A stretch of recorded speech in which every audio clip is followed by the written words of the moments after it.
ओम शांति। 1977 की मुरलियाँ।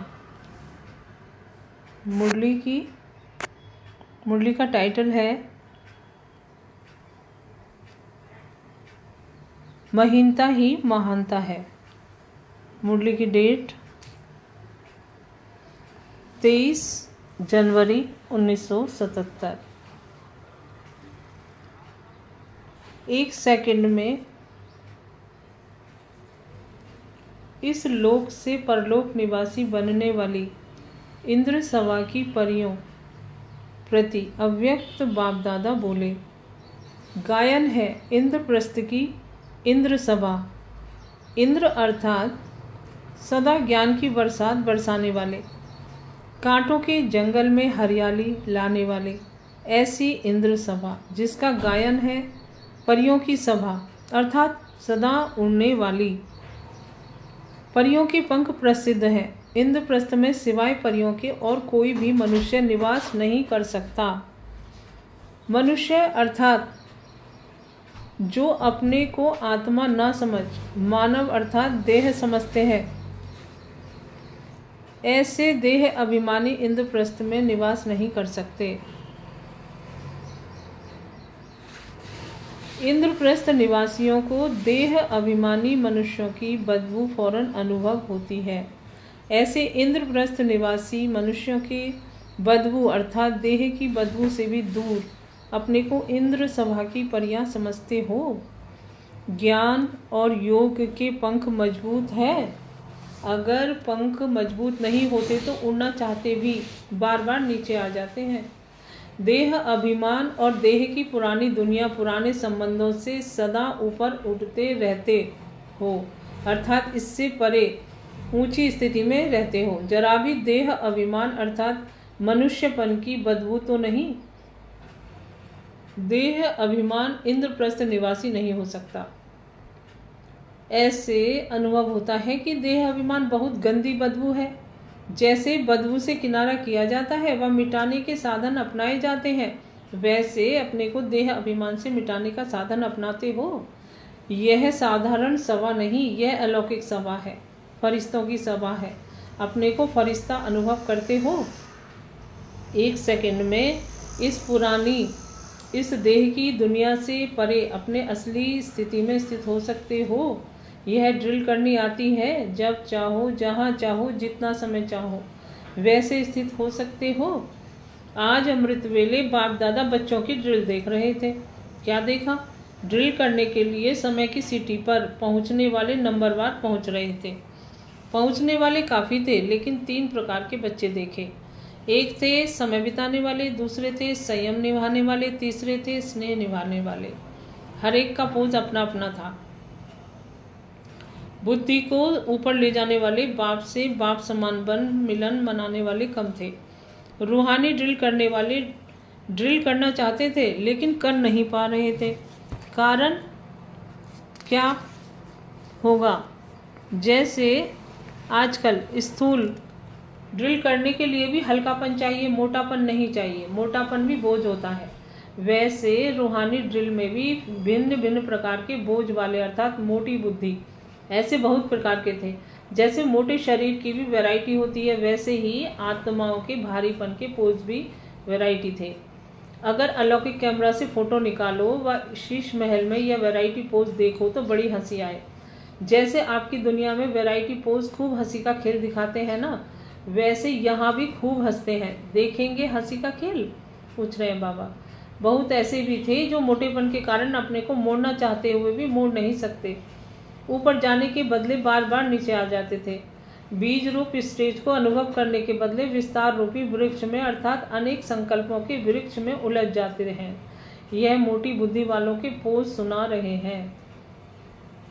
रूह रिहान करने बैठते हैं, लेकिन रूह रिहान के बदले स्वयं की व अन्य आत्माओं की शिकायतों की पूरी फाइल खोल कर बैठते हैं चढ़ती कला का अनुभव करने के लिए। लेकिन बाप दादा को बहानेबाजी की कलाएं बहुत दिखाते हैं। बाप दादा के आगे बोझ उतारने आते हैं, लेकिन बोझ उतारने के बजाय बाप की श्रीमत के प्रमाण ना चलने के कारण अनेक प्रकार की अवज्ञाओं का बोझ अपने ऊपर चढ़ाते रहते हैं। ऐसे अनेक प्रकार के बोझ वाली भारी आत्माओं के दृश्य दिखे। संयम निभाने वाली आत्माओं का दृश्य भी बहुत हंसी वाला होता है। वह क्या होता है मालूम है? बाप के आगे गुणगान करने के बजाय, बाप द्वारा सर्व शक्तियों की प्राप्ति करने के बजाय निंद्रा के नशे की प्राप्ति ज्यादा आकर्षण करती है। सेमी नशा भी होता है। समय की समाप्ति का इंतजार होता है। बाप से लगन के बजाय सेमी निंद्रा के नशे की लगन ज्यादा होती है। इन सभी का कारण आत्मा का भारीपन अर्थात मोटापन। जैसे आजकल के डॉक्टर्स मोटेपन को कम कराते हैं, वजन कम कराते हैं, हल्का बनाते हैं, वैसे ब्राह्मणों को भी आत्मा के ऊपर जो वजन अथवा बोझ है अर्थात मोटी बुद्धि है, उस बोझ को हटाकर महीन बुद्धि बनो। वर्तमान समय यही विशेष परिवर्तन चाहिए, तब ही इंद्रप्रस्थ की परियां बनेंगे। मोटेपन को मिटाने के लिए श्रेष्ठ साधन कौन सा है?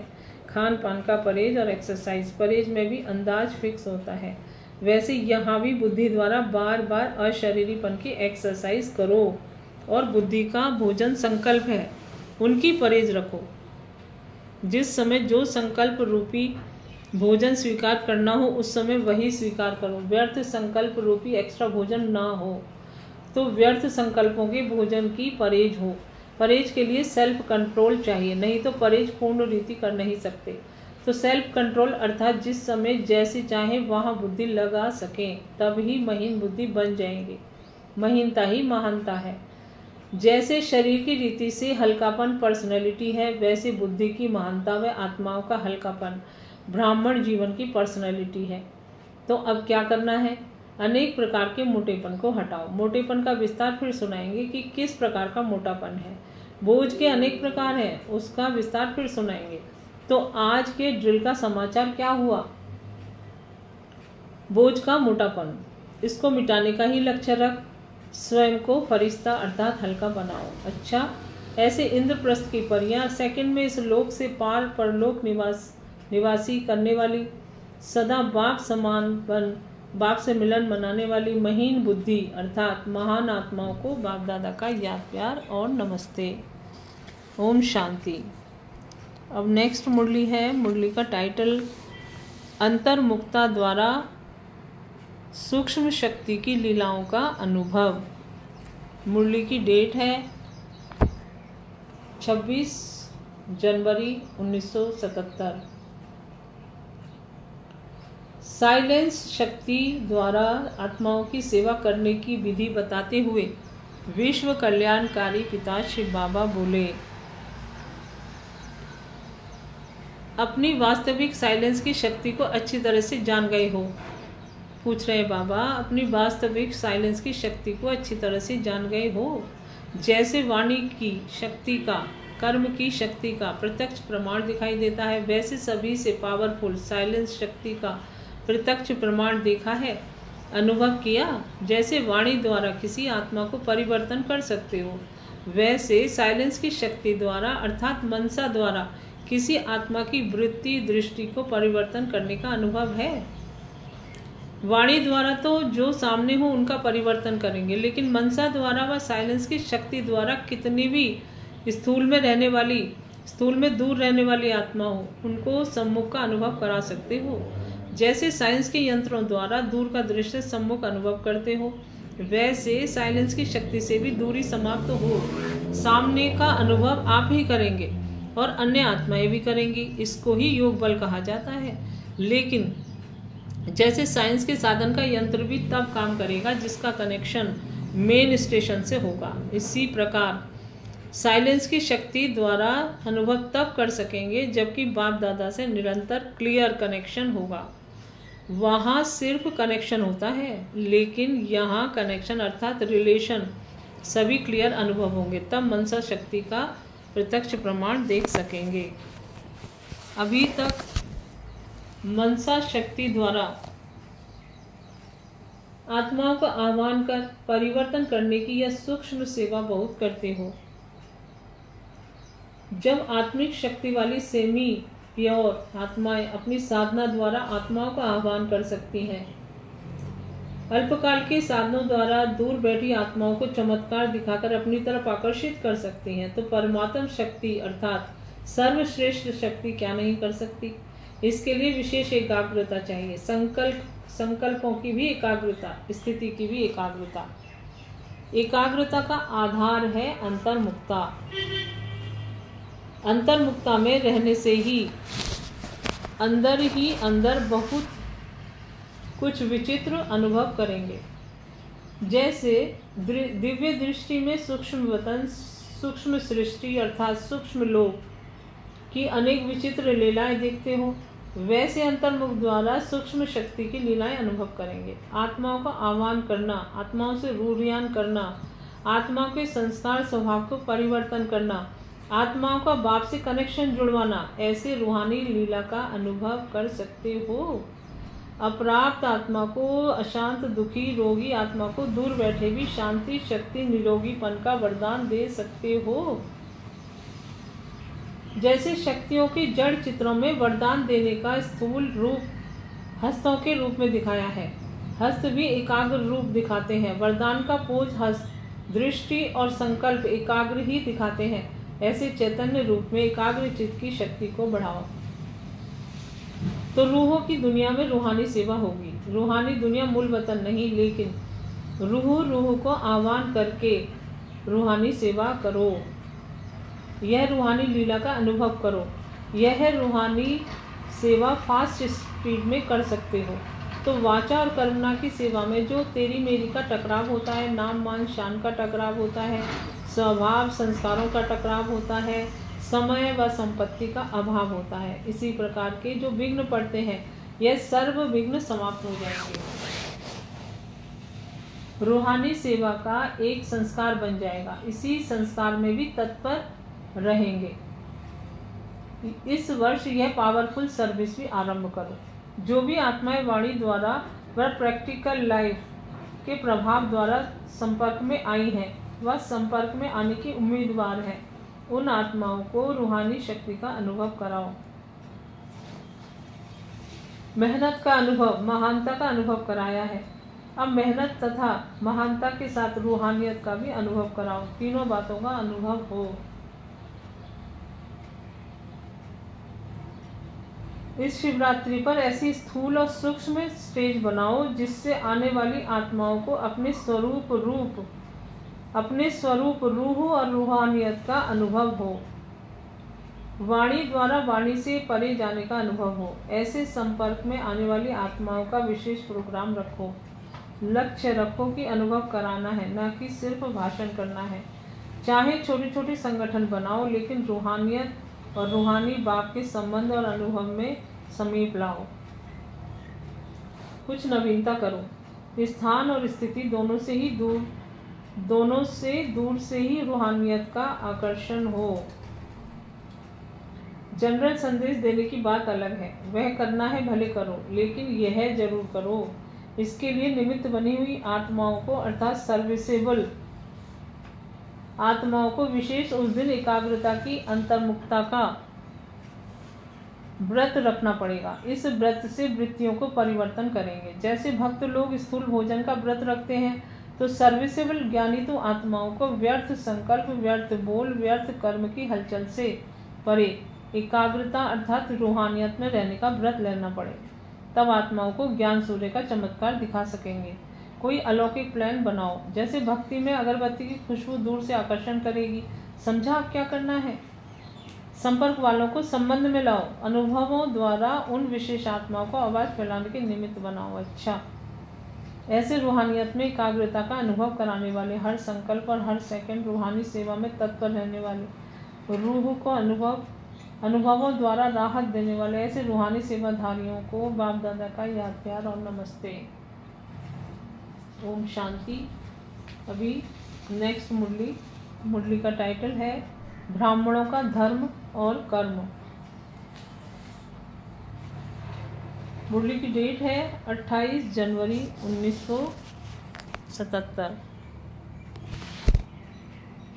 सर्वशक्तिवान, विश्व परिवर्तक, विश्व कल्याणकारी बाबा बोले, अपने को ब्रह्मा मुखवंशावली ब्राह्मण समझते हो ना? ब्राह्मणों का धर्म और कर्म क्या है वे जानते हो? धर्म अर्थात मुख्य धारणा है संपूर्ण पवित्रता। संपूर्ण पवित्रता की परिभाषा जानते हो? स्वप्न व संकल्प में भी अपवित्रता का अंश मात्र भी न हो। ऐसी श्रेष्ठ धारणा करने वाले ही श्रेष्ठ ब्राह्मण कहलाते हैं। इसी धारणा के लिए गायन है, प्राण जाए पर धर्म न जाए। ऐसी हिम्मत, ऐसा दृढ़ निश्चय करने वाले अपने को समझते हो। किसी भी प्रकार की परिस्थिति में अपने धर्म अर्थात धारणा के प्रति कुछ त्याग करना पड़े, सहन करना पड़े, सामना करना पड़े, साहस रखना पड़े तो खुशी खुशी से करेंगे, पीछे हटेंगे नहीं, घबराएंगे नहीं। त्याग को त्याग न समझ भाग्य अनुभव करना, इसको कहा जाता है सच्चा त्याग। अगर संकल्प में, वाणी में भी इस भावना का बोल निकलता है कि मैंने यह त्याग किया, तो उसका भाग्य नहीं बनता। जैसे भक्ति मार्ग में भी जब बलि चढ़ाते हैं तो वह बलि चढ़ाने वाला पशु जरा भी आवाज करता व चिल्लाता है तो वह महाप्रसाद नहीं माना जाता, वह बलि नहीं मानी जाती। यह भी अभी का यादगार चल रहा है। अगर त्याग करने के साथ यह संकल्प उठा कि मैंने त्याग किया, नाम मान शान का अभिमान आया, तो वह त्याग नहीं, उसे भाग्य नहीं कहेंगे। ऐसी धारणा वाले ही सच्चे ब्राह्मण कहलाते हैं।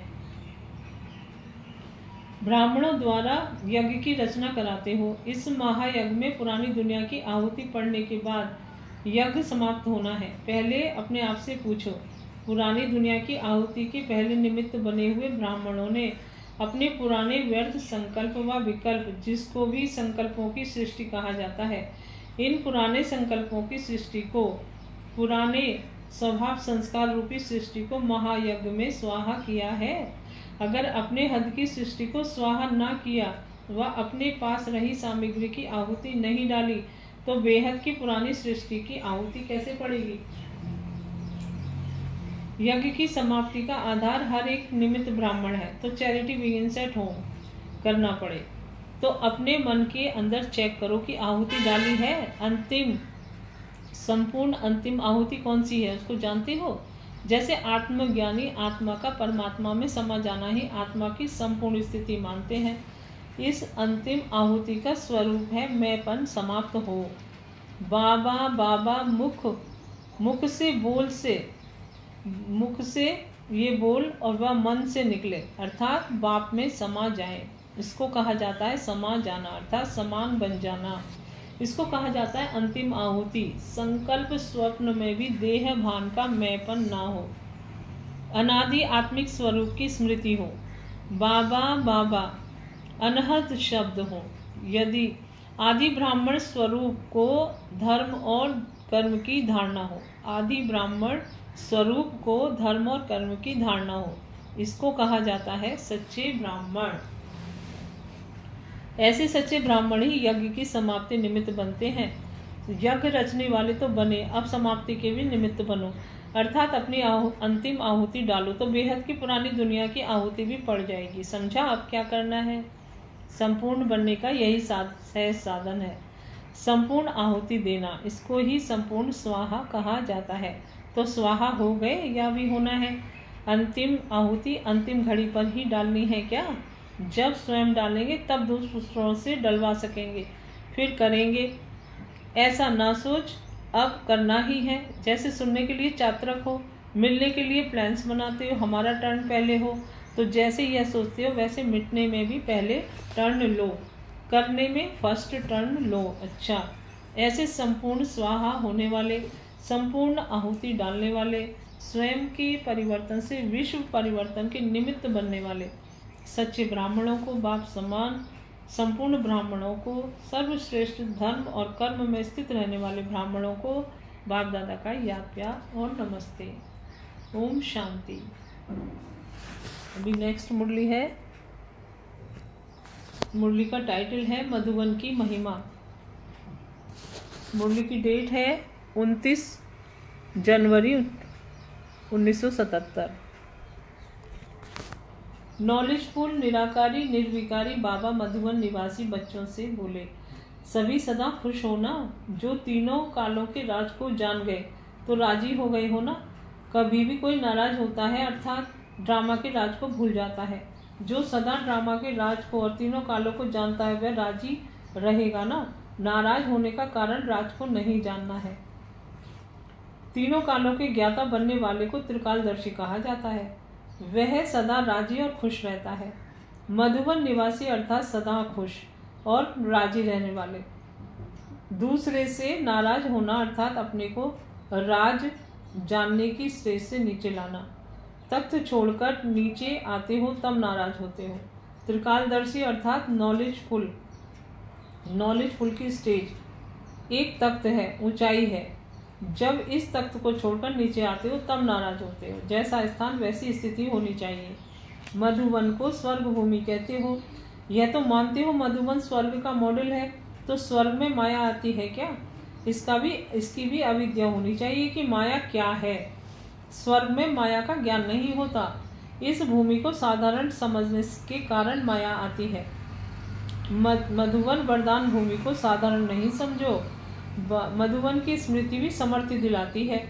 मधुवन में रहने वाले फरिश्ते होने चाहिए। मधुवन की महिमा अर्थात मधुवन निवासियों की महिमा। मधुवन की दीवानों की महिमा तो नहीं है ना। मधुवन निवासियों को सारी दुनिया किस नज़र से देखती है? विश्व अब तक भी याद के रूप में कितनी ऊंची नज़र से देखती।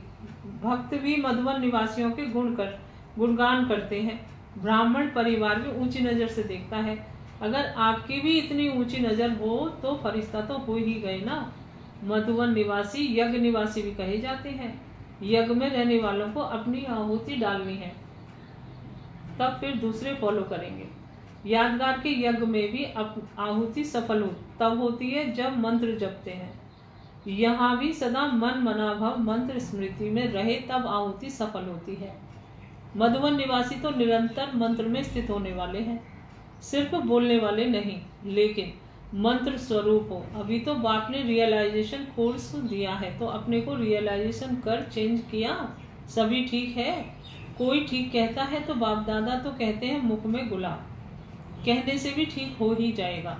कमी को बार बार सोचने से कमी रह जाती है। कमी को देखते खत्म करते जाओ, चेक करने के साथ साथ चेंज करो।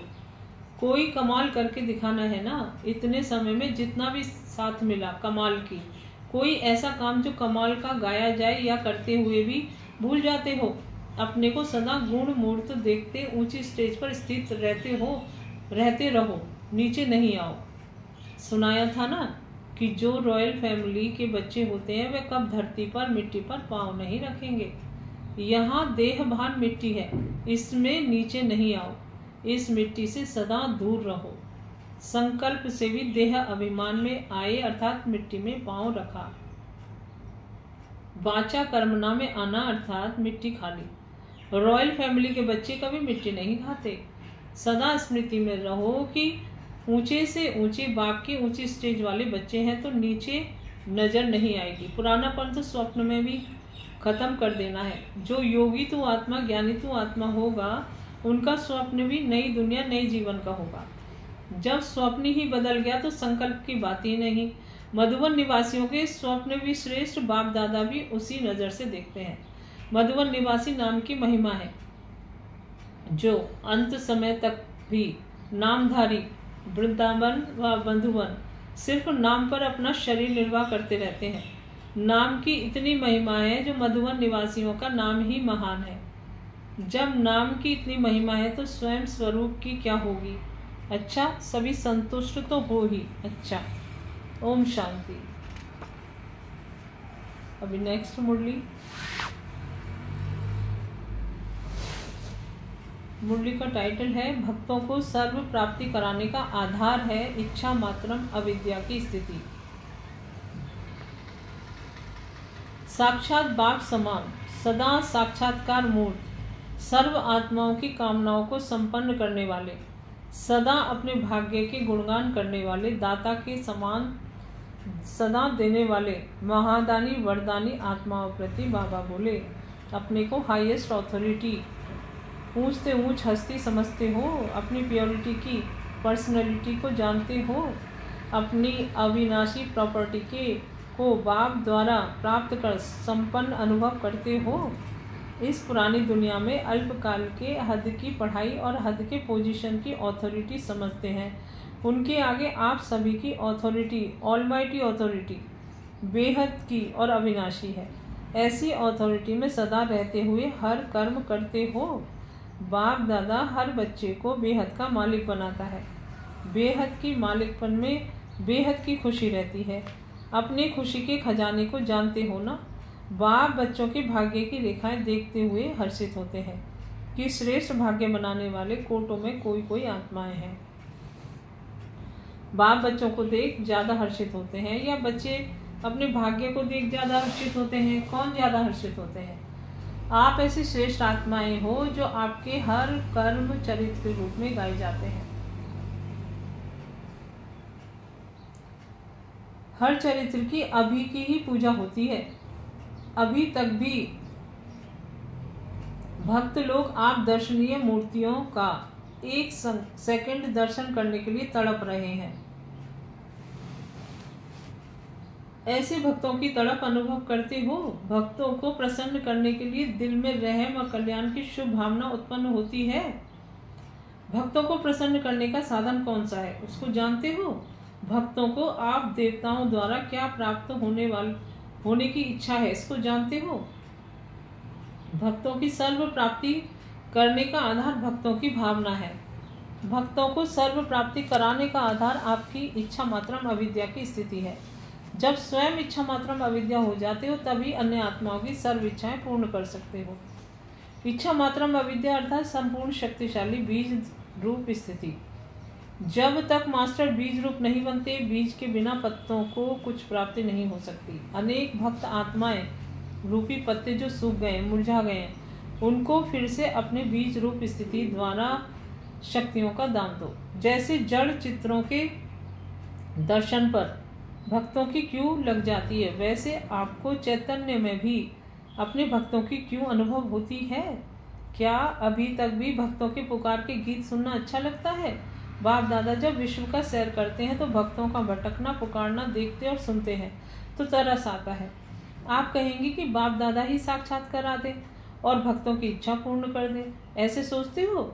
लेकिन ड्रामा में नाम बच्चों का, काम बाप का है, तो बच्चों को निमित्त बनना ही पड़ता है। विश्व के मालिक बच्चे बनेंगे या बाप बनेगा? प्रजा आपकी बनेगी या बाप की बनेगी? तो जो पूज्य होते हैं उनकी प्रजा बनती है, उनके ही फिर बाद में भक्त बनते हैं। तो अपनी प्रजा को या अपने भक्तों को अभी निमित्त बन शांति और शक्ति का वरदान दो। जैसे बाप बच्चों के आगे प्रत्यक्ष हुए, वैसे अब आप इष्ट देव भी अपने भक्तों के आगे प्रत्यक्ष होवे। देवता व देवी अर्थात देने वाले, तो विधाता के बच्चे विधाता बनो।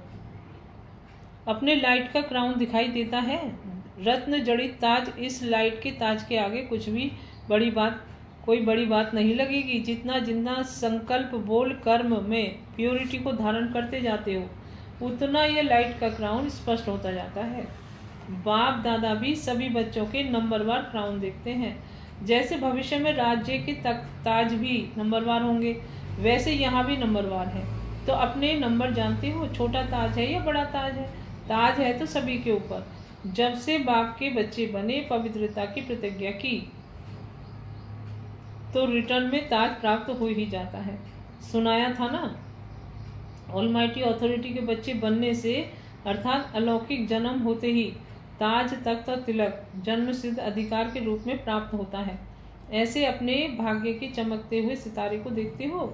अगर सदा अपने भाग्य और भाग्य विधाता के गुण गाते रहो तो सदा गुण संपन्न बन ही जाएंगे। अपनी कमजोरियों के गुण नहीं गाओ, भाग्य के गुण गाते रहो। प्रश्न से पार हो, प्रसन्न चित्त रहो। जब तक खुद के प्रति कोई ना कोई प्रश्न है, कैसे करें, क्या करें, तब तक दूसरों को प्रसन्न नहीं कर सकते। समझा? अब अपना नहीं सोचो, भक्तों का ज्यादा सोचो। अब तक लेना नहीं सोचो, लेकिन देना सोचो। कोई भी इच्छाएं अपने प्रति ना रखो, लेकिन अन्य आत्माओं की इच्छाएं पूर्ण करने का सोचो, तो स्वतः ही संपन्न बन जाएंगे। अच्छा, ऐसे साक्षात बाप समान सदा साक्षात्कार मूर्त, सर्व आत्माओं की कामनाओं को संपन्न करने वाले, सदा हाईएस्ट ऑथोरिटी की स्थिति में स्थित, प्योरिटी की पर्सनैलिटी में रहने वाले, सदा अपने भाग्य के गुणगान करने वाले, दाता के समान सदा देने वाले, महादानी, सर्व वरदानों से संपन्न वरदानी, ऐसी महान आत्माओं को बाप दादा का याद प्यार और नमस्ते। ओम शांति। ओम शांति। अभी नेक्स्ट मुरली है, सदा अलंकारी स्वरूप में स्थित रहने वाला ही स्वयं का तथा बाप का साक्षात्कार करा सकता है। मुरली की डेट है 2/2/1977। सदा अलंकारी, निरहंकारी, निराकारी स्थिति में स्थित विश्व को रोशन करने वाले दीपकों के प्रति बाबा बोले। बाप दादा स्नेही बच्चों के रूहानी स्नेह की महफिल में आए हैं। ऐसे रूहानी स्नेह की महफिल कल्प में अब संगम पर ही होती है और किसी भी युग में रूहानी बाप और बच्चों के स्नेह की महफिल नहीं हो सकती है। इस महफिल में अपने को पद्मा पदम भाग्यशाली समझते हो। ऐसा श्रेष्ठ भाग्य जो स्वयं ऑलमाइटी ऑथोरिटी बाप बच्चों के इस भाग्य का वर्णन करते हैं। ऐसे भाग्यशाली बच्चों को स्वयं बाप देख हर्षित होते हैं। तो सोचो ऐसा भाग्य क्या होगा। भाग्य को सुमरन करते ही बाप की सुमरनी के मन के बन सकते हो। इतना ऊंचा भाग्य जिसका आज कलयुग के अंत में भी सुमिरन करने वाले भक्त अपने को भाग्यशाली समझते हैं। ऐसे श्रेष्ठ भाग्य के अनुभव के अंजलि के लिए भी सभी तड़पते हैं। ऐसे भाग्यशाली हो जिनके नाम से भी अपने जीवन को सफल समझते हैं। तो सोचो वह कितना बड़ा भाग्य है। सदैव अपने को इतना भाग्यशाली आत्मा समझते हो तो सोचो वह कितना बड़ा भाग्य है। बड़े से बड़ा ब्राह्मण कुल है। ऐसे ब्राह्मण कुल के भी आप दीपक हो। कुल के दीपक अर्थात सदा अपनी स्मृति की ज्योति से ब्राह्मण कुल का नाम रोशन करता रहे। ऐसे अपने को कुल के दीपक समझते हो। सदा स्मृति की ज्योति जगी हुई है, बुझ तो नहीं जाती। अखंड ज्योति अर्थात कभी भी बुझने वाली नहीं। आपके जड़ चित्रों के आगे भी अखंड ज्योति जगाते हैं। चैतन्य अखंड ज्योति का ही वह यादगार है। तो चैतन्य दीपक बुझ सकते हैं। क्या बुझी हुई ज्योति अच्छी लगती है? तो स्वयं को भी चेक करो। जब स्मृति की ज्योति बुझ जाती है तो कैसा लगता होगा? क्या वह अखंड ज्योति हुई? ज्योति की निशानी है सदा स्मृति स्वरूप और समर्थी स्वरूप होगा। स्मृति और समर्थी का संबंध है। अगर कोई कहे स्मृति तो है कि बाबा का बच्चा हूँ लेकिन समर्थी नहीं है, यह हो नहीं सकता। क्योंकि स्मृति है ही मैं मास्टर सर्वशक्तिवान हूँ। मास्टर सर्वशक्तिवान अर्थात समर्थ स्वरूप। समर्थ अर्थात शक्ति। फिर वह गायब क्यों हो जाती है? कारण एक शब्द की गलती करते हो। कौन सी गलती? बाप कहते हैं साकारी सो अलंकारी बनो, लेकिन बन क्या जाते हो? अलंकारी के बजाय देह अहंकारी बन जाते हैं।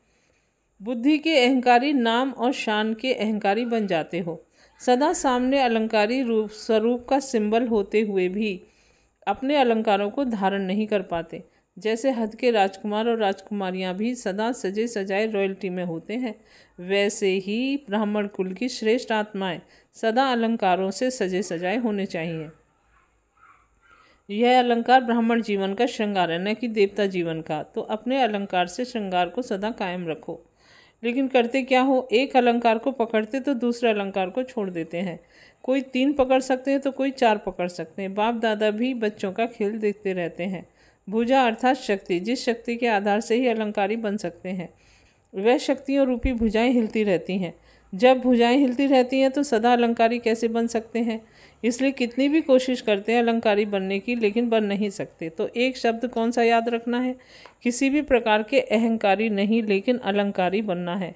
सदा अलंकारी स्वरूप में स्थित ना होने के कारण स्वयं का बाप का साक्षात्कार नहीं करा सकते। इसलिए अपने शक्ति रूपी भुजाओं को मजबूत बनाओ, नहीं तो अलंकारों की धारणा नहीं कर सकेंगे। अलंकारों को जानते तो हो ना, जानते हो और वर्णन भी करते हो, फिर भी धारण नहीं कर सकते। क्यों?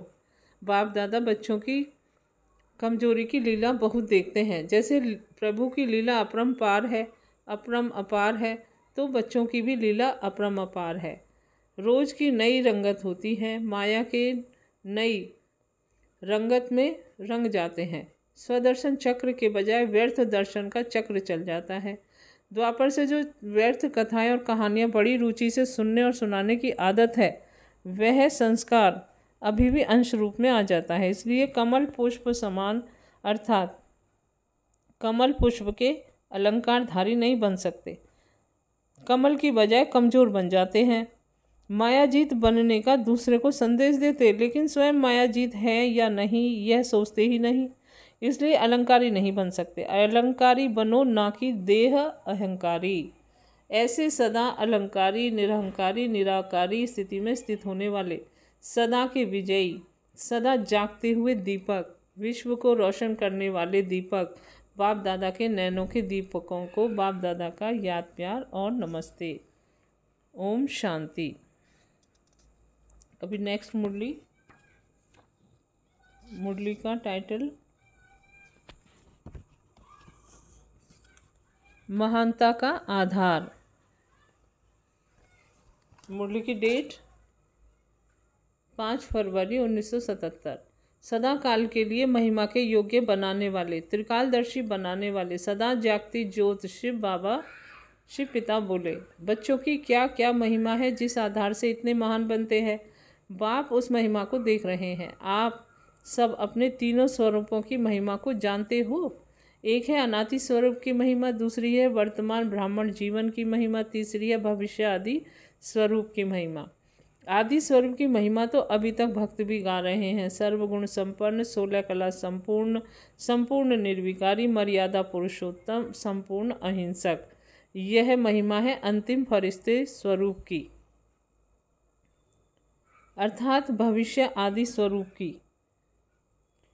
जैसे ब्रह्मा सो श्री कृष्ण कहते हैं, वैसे अंतिम फरिश्ता सो देवता। तो यह है आदि स्वरूप की महिमा। अनादि स्वरूप की महिमा, जो बाप की महिमा सो मास्टर स्वरूप में आपके अनादि स्वरूप की महिमा है। जैसे मास्टर सर्वशक्तिवान, master knowledgeful, master blissful, master peaceful. वर्तमान श्रेष्ठ ब्राह्मण स्वरूप की महिमा कौन सी है?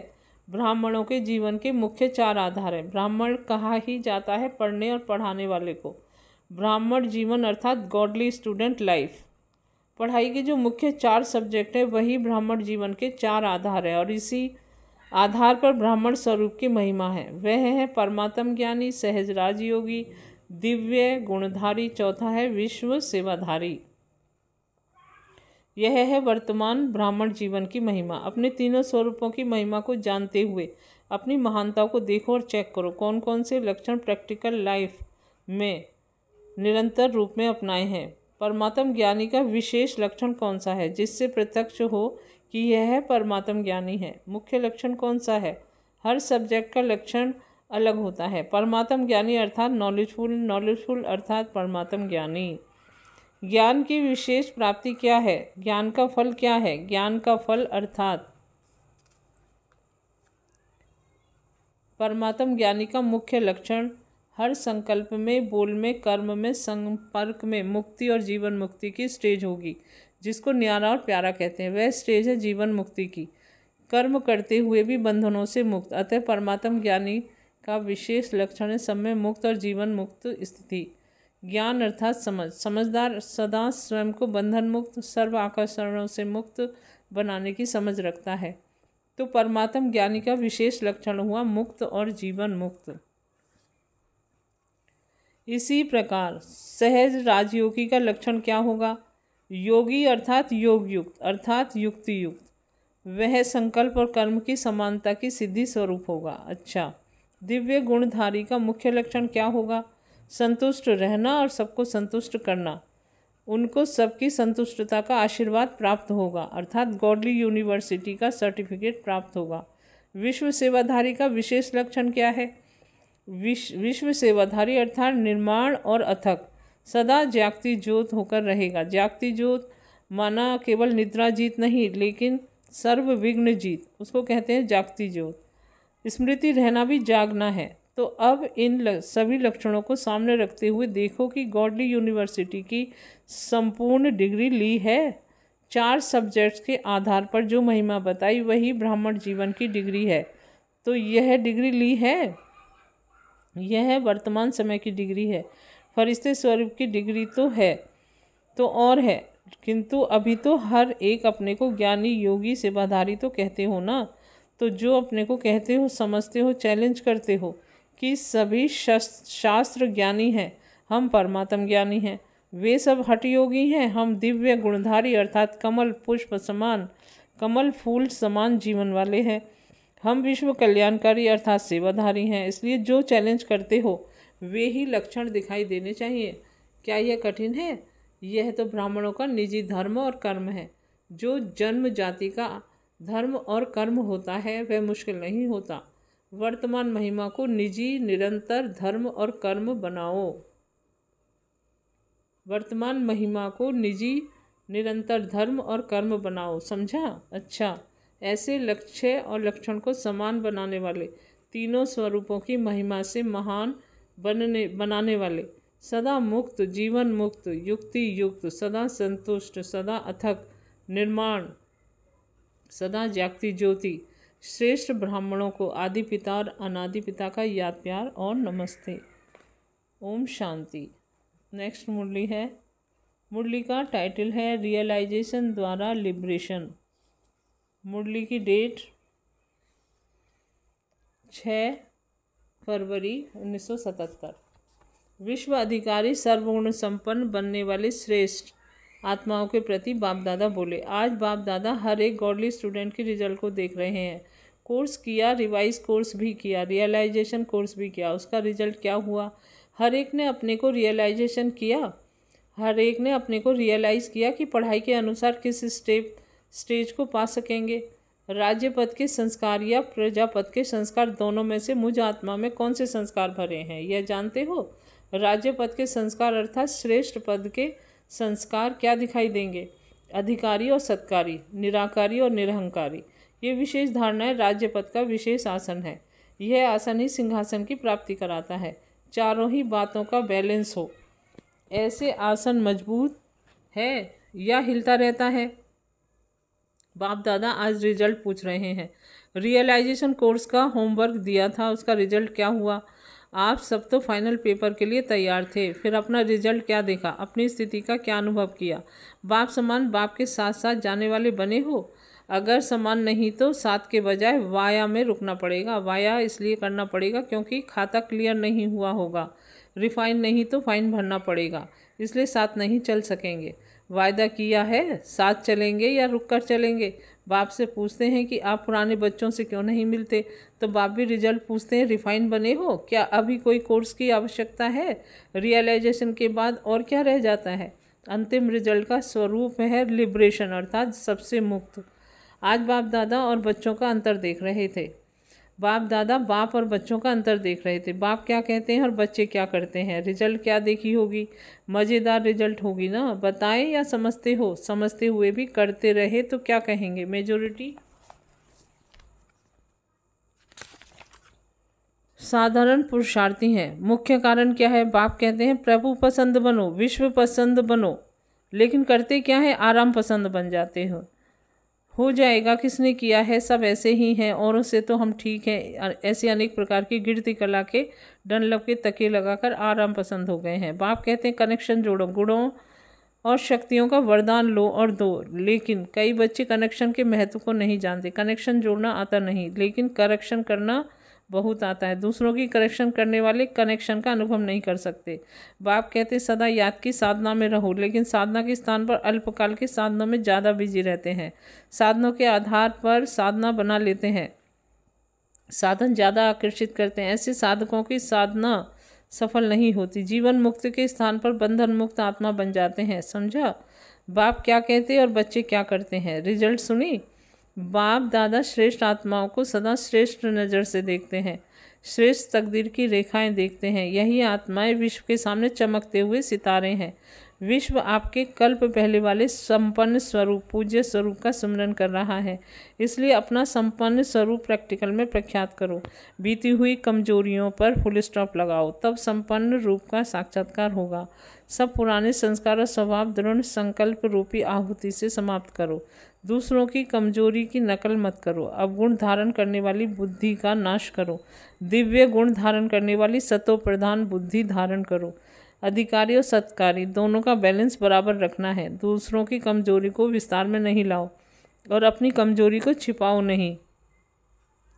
सफलता में स्वयं और असफलता में दूसरों को दोषी मत बनाओ। शान और मान का त्याग, साधनों का त्याग, यही महान त्याग है।